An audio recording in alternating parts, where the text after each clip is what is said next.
నెల్లూరు జిల్లా బుచ్చిరెడ్డిపాలెంలో దారుణం చోటు చేసుకుంది. సొంత బావను బామ్మర్ది హత్య చేశాడు. పెంచలకొండ శ్రీహరి బావమర్ది హరికృష్ణ గత నెల 15న తన స్నేహితులతో కలిసి శ్రీహరిని బయటకు తీసుకువెళ్లాడు. మార్గం మధ్యలో గుండెపోటుకి గురయ్యాడని మృతదేహాన్ని ఇంటికి తీసుకొచ్చారు. దీంతో అంత్యక్రియల సమయంలో మృతదేహంపై గాయాలు ఉన్నట్లుగా కుటుంబ సభ్యులు గుర్తించారు. సమాచారం అందుకున్న పోలీసులు గాయాలను పరిశీలించారు. ఇదే సమయంలో శ్రీహరి కుటుంబ సభ్యులు పోలీసులతో వాగ్వాదానికి దిగారు. ఫిర్యాదు ఏమీ లేకపోవడంతో పోలీసులు వెనుతిరిగిపోయారు.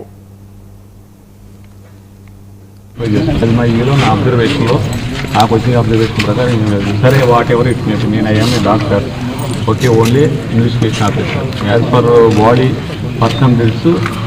నేను ఒక ఐడియాకి వచ్చినాను. నాకేమి నాకున్న పేపర్లో అదేమి ఏం లేకుండా సరే సామాజిక పరిస్థితి తక్కువ వాళ్ళ పరిస్థితి ఏమైందో ఆలోచించుకోవాలి. మనం ఏది ఇక్కడ కూర్చుని మనం రిపేర్ చేసరికి తర్వాత కింద రైగర్ మార్కెట్స్ అంటారు. బాడీ చనిపోయిన తర్వాత బాడీలో ఉన్న రక్తం ఏం చేస్తారు మెల్లగా డౌన్ అయిపోయినప్పుడు కింద అవి వస్తాయి. అవి సమయాన్ని బట్టి వస్తాయి. అవే ఉన్నాయి మా యూత్ సార్. అలా అయితే ఏమి మాకు డౌట్ లేదండి. అని చేసి ఆల్రెడీ ఇంకోటి ఏంటంటే వాళ్ళు ఆల్రెడీ అతను డొనేట్ చేయడానికి వచ్చి ఉన్నారు. వాళ్ళు తీసుకునే వాళ్ళ డాక్టర్లు కూడా వాళ్ళు కూడా చూసే ఉంటారు.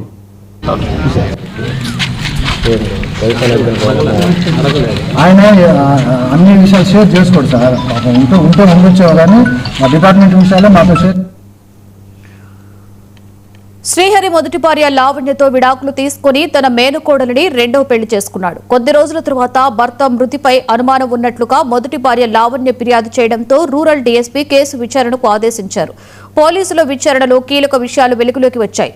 4 నిందితులను అదుపులోకి తీసుకున్న పోలీసులు ఆస్తి కోసం హత్య చేసి ఉండవచ్చని భావిస్తున్నారు. 25 రోజుల తరువాత సంచలన విషయాలు బయటపడడం ఇక్కడ గమనార్హం.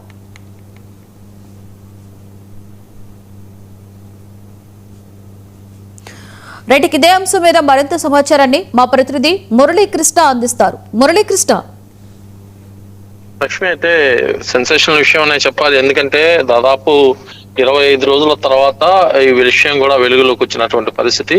వ్యవసాయ అధికారిగా పనిచేస్తున్నటువంటి శ్రీహరిని ఒక్కసారిగా కూడా తమ బావమరిది అయ్యేటటువంటి వ్యక్తే హరికృష్ణ హత్య చేసినటువంటి ఘటన ఇది. ఎందుకంటే గత నెల 15వ తేదీన ఎవరైతే ఈ వ్యవసాయ శాఖ అధికారిని శ్రీహరిని బావమరిది అదేవిధంగా కొంతమందితో కలిసి పెంచలకోనకని తీసుకెళ్లినటువంటి సందర్భంలో కుక్కలను చంపేటటువంటి ఇంజెక్షన్ ఇచ్చి అతన్ని కూడా మర్డర్ చేసినట్లుగా తెలుస్తుంది. అయితే ఆ మర్డర్ని కాస్త గుండెపోటుగా చిత్రీకరించి ఇంటికి మృతదేహాన్ని కూడా తీసుకొచ్చి ఖననం చేసేందుకు ఏర్పాట్లు కూడా చేశారు. అయితే ఈ సందర్భంలో తన బావమరిది ఎవరైతే బావ శ్రీహరికి సంబంధించి స్నానం చేయించేందుకు కుటుంబ సభ్యులు కూడా అడ్డుకున్నారు. అయితే కుటుంబ సభ్యులు అడ్డుకోవడాన్ని సమీపంలో ఉన్నటువంటి స్థానికులు కావచ్చు, అదేవిధంగా శ్రీహరి సహ ఉద్యోగులు కావచ్చు గుర్తించి ఒంటి మీద గాయాలు ఉన్నాయి, షర్టు వెంటనే తీయాలని చెప్పి పదే పట్టుబట్టడంతో ఒక్కసారిగా కూడా విషయం బయటపడింది. అయినప్పటికీ దీనిపైన స్థానికుల సమాచారంతో అక్కడికి బుచ్చిరెడ్డిపాలెం పోలీసులు చేరుకున్న సమయంలో ఒక్కసారిగా కుటుంబ సభ్యులు పోలీసులతో వాగ్వాదానికి దిగడంతో తమకు ఫిర్యాదు అందలేదు కాబట్టి ఈ విషయంలో మేమేం చేయలేమంటూ అక్కడ నుంచి పోలీసులు వెళ్ళిపోయారు. తర్వాత ఆ కుటుంబ సభ్యులు మొత్తం కూడా ఆ మృతదేహాన్ని తీసుకెళ్లి వాళ్ళకి సాంప్రదాయబద్ధంగా ఖననం చేయాల్సి ఉన్నప్పటికీ కూడా దహనం చేసినటువంటి పరిస్థితి. దీంతో ఈ విషయము అనుమానాస్పద స్థితిలో ఉండగా తన మొదటి భార్య అయినటువంటి లావణ్య కొద్ది రోజుల క్రితం జిల్లా ఎస్పీకి ఫిర్యాదు చేసింది. దీంతో రంగంలోకి దిగినటువంటి పోలీసులు పూర్తి కూపీ లాగినటువంటి పరిస్థితి అయితే ప్రస్తుతం కనిపిస్తుంది. Lakshmi. Right, thank you Muralikrishna.